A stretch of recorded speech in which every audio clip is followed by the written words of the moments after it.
Hello, I'm just leaving my candy shop, or eventual candy shop. I haven't done much on it since last time I talked to you. I've been working on other things. But let's leave this area and I'll go on a walk with you.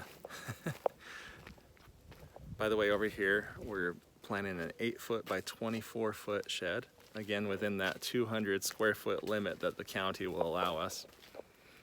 There's an 8 by 8-foot shed that we're working on. I decided actually against keeping that just because it's so small.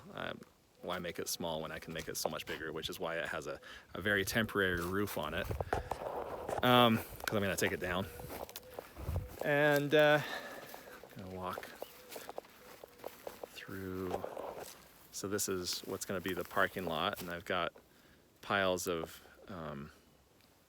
what is this? This is flooring and metal roofing and several piles of sheathing and 2x4s out there.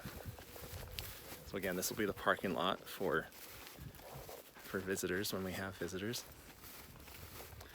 And I'm going to turn the camera around so this is going to be easier.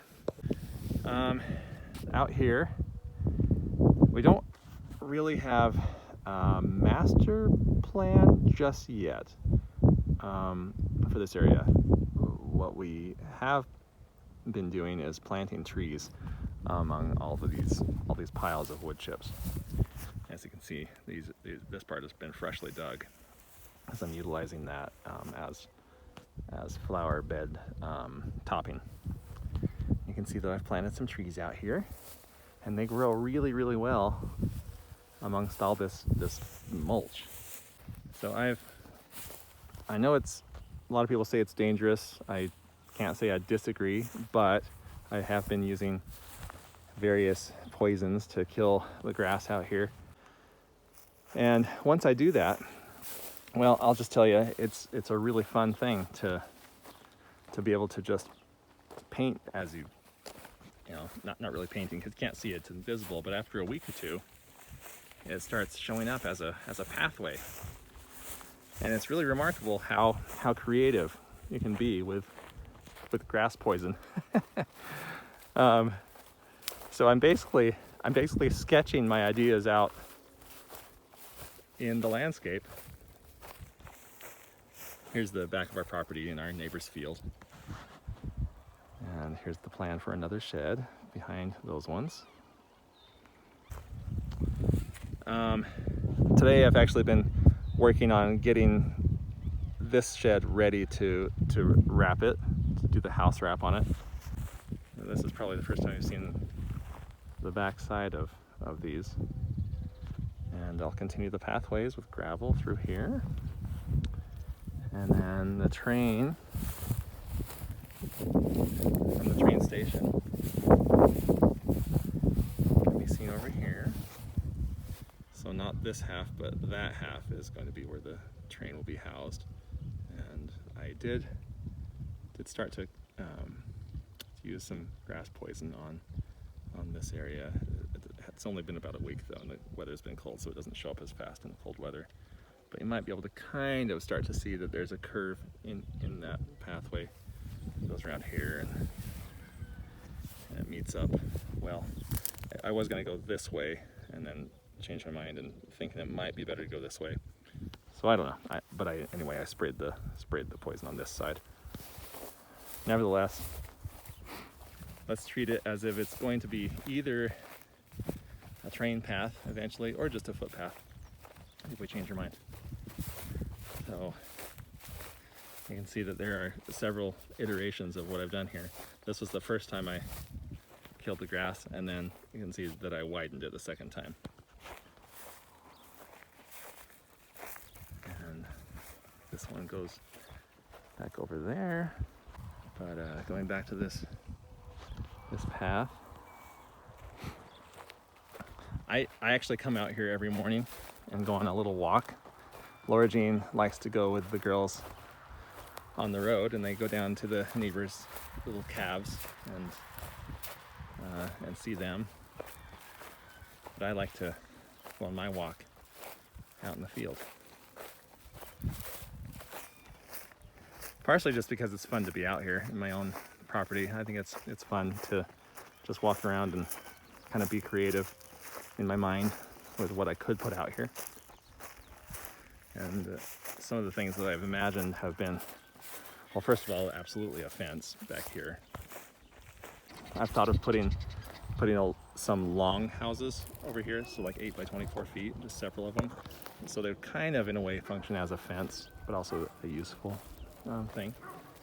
So I decided when I was treading this path that I would just curve over kind of towards the chicken coop in the garden, the back of the house. But I would like it to, if it ends up being the train path, then we'd go probably that way and around the front garden a little bit. Although it could work here too.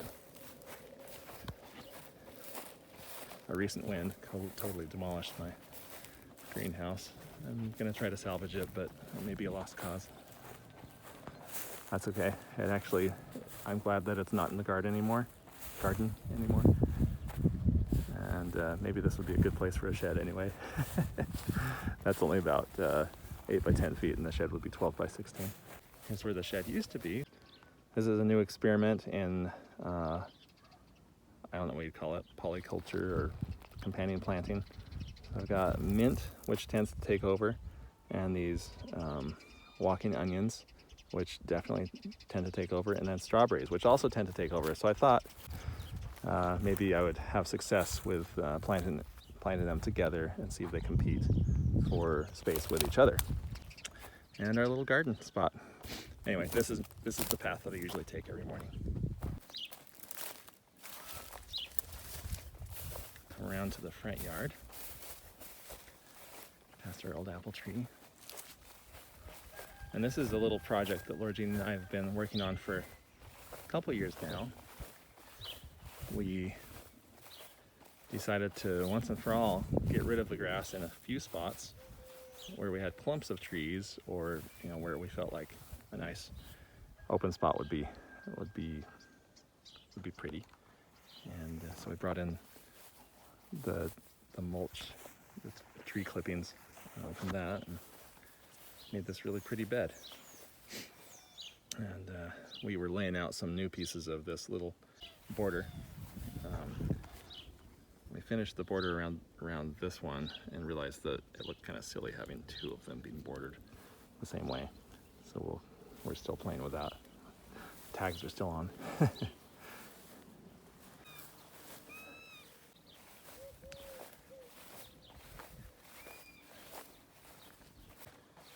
gonna cut back through the backyard. Here we finally emerge on the other side to where you might be more familiar.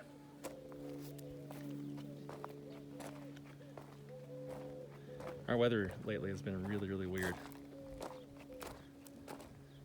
It's been really, really warm, like really unseasonably warm for a week or two, and then suddenly deep freeze, a hard frost. And then it gets warm again for a few more days, and then another hard frost. And the past couple days, it's been warm during the daytime, and then just a couple degrees below freezing at night. So it's been rough on our plants. So back to this shed that I've been working on today, and I think I'm just about ready to house wrap it, so it'll be protected from the elements. So I think the last thing I have to do in here, before doing the house wrap is just to continue these studs, not these studs, but studs that line up with those, up there on the gable ends on both sides. And this shed is going to be, this was going to be that magical menagerie, like what I planned for that other place, like a woodworker's cottage where maybe he makes puppets and marionettes, or maybe like clockmaker's cottage or something like that. And this one behind me, well, right now it's functioning just as the Christmas shed, so maybe we'll just keep it as that, as sort of a Santa's workshop type of a thing with some cute little animatronics in it. But then again, if we do that, then we'll have to build another shed to, like an actual functional shed to put our actual Christmas decorations in. So, well, that's fine. I enjoy doing that, obviously. All right, well, hope you enjoyed this, unfortunately a little bit too long video, but hopefully you enjoyed it. Basically my little walk around our farm that I do every day, several times a day, and to be more precise.